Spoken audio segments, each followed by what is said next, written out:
ومعرض بورسعيد السابع للكتاب اللي بيعد من أهم الفعاليات الثقافية التي تقام على أرض المدينة الباسلة، حيث يساهم بشكل كبير في نشر المعرفة والوعي بين أبناء المحافظة. فافتتح اللواء محب حبشي محافظة بورسعيد يرافقه الدكتور أحمد بهي الدين رئيس الهيئة المصرية العامة للكتاب، وأيضا السفير رضا الطيفي مدير مكتبات مصر العامة. افتتح معرض بورسعيد للكتاب في نسخته السابعة، وذلك بمقره أمام المركز الثقافي في شارع طرح البحر. ده كان يوم 18 يوليو، والمعرض مستمر ل 27 يوليو الجاري. يسعدنا للحديث عن فعاليات المعرض الفنية والثقافية أن يكون معنا على الهاتف الأستاذ ممدوح التبعي مدير مكتبة مصر العامة ببورسعيد. أستاذ ممدوح، أهلا بحضرتك، وما هي أبرز الفعاليات والأنشطة في المعرض السنة دي؟ اهلا وسهلا بحضرتك، واهلا بتلفزيون القناه اللي بيتابع دايما الاحداث الثقافيه. عايز اقول المعرض بورسعيد السابع للكتاب السنه دي فيه تميز اكتر من السنين اللي فاتت، اكتر في دور العرض، ايضا مشاركه كتير، دور نشر كتير في المعرض.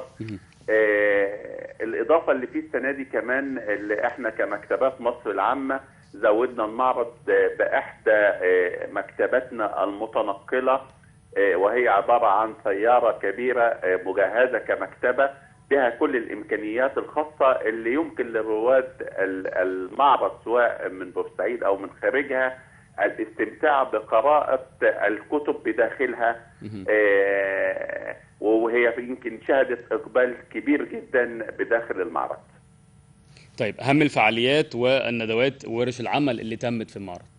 يوميا بيتم، يعني هنقول في جزئين. جزئية المكتبة المتنقلة لها فعاليات بتتم يوميا سواء للأطفال أو الكبار، كورش للخط والصلصال والرسم وبعض ورش الحكي والتنمية البشرية، دي مقدمة للأطفال. أيضا ورش مجانية لتعليم منتجات الهاند ميد، ودي ماشية مع خطة الدولة لتشجيع العمل الحر، أيضا بتقدم مجانا. عايز أقول لكل الخدمات اللي بتقدم في داخل المعرض هي خدمات مجانية، سواء اللي بتقدمها منظومة مكتبات مصر العامة أو الهيئة العامة لقصور الثقافة.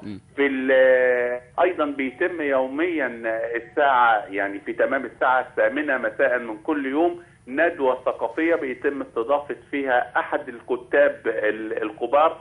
أمس كان الكاتب والناقد الكبير الأستاذ الدكتور يوسف نوفل، وهو حاصل على جائزة الدولة التشجيعية في 2022. اليوم هيستضيف الكاتب الكبير شريف عارف. بيعقب هذه الندوات مناقشة مع جمهور الحضور، وأيضا بيتم بعدها مباشرة احتفالية سواء لفرق الموسيقى العربية أو فرق الفن التلقائي للهيئة العامة لأصول الثقافة، وده بيتم يوميا. بالإضافة اللي الهيئة العامة لأصول الثقافة بتقدم ورش أيضا في الرسم مقدمة لأبناء المدينة الباسلة وزوارها. طيب يا أستاذ ممدوح، أخيرا مدى الإقبال على المعرض إيه؟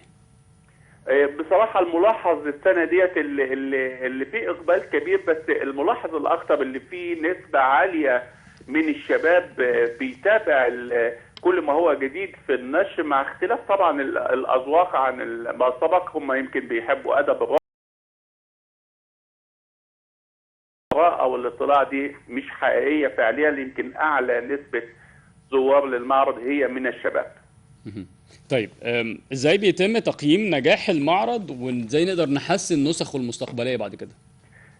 نجاح المعرض في عدد المترددين، وايضا المبيعات اللي بتتم من خلال دور النشر. بيتم في نهايه المعرض تقييم لكل هذه الفعاليات اللي تمت، مدى مناسبتها لبعض الاشخاص من خلال الاقبال.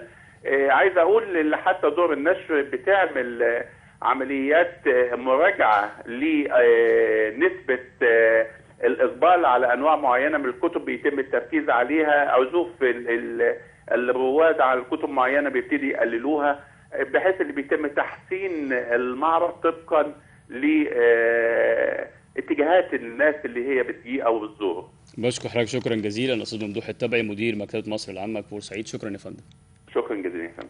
دي كانت حلقتنا معاكم النهارده في يوم جديد. استنونا ان شاء الله الاسبوع اللي جاي بحلقه جديده ويوم جديد، وغدا ان شاء الله اسره عمل جديده لبرنامج يوم جديد.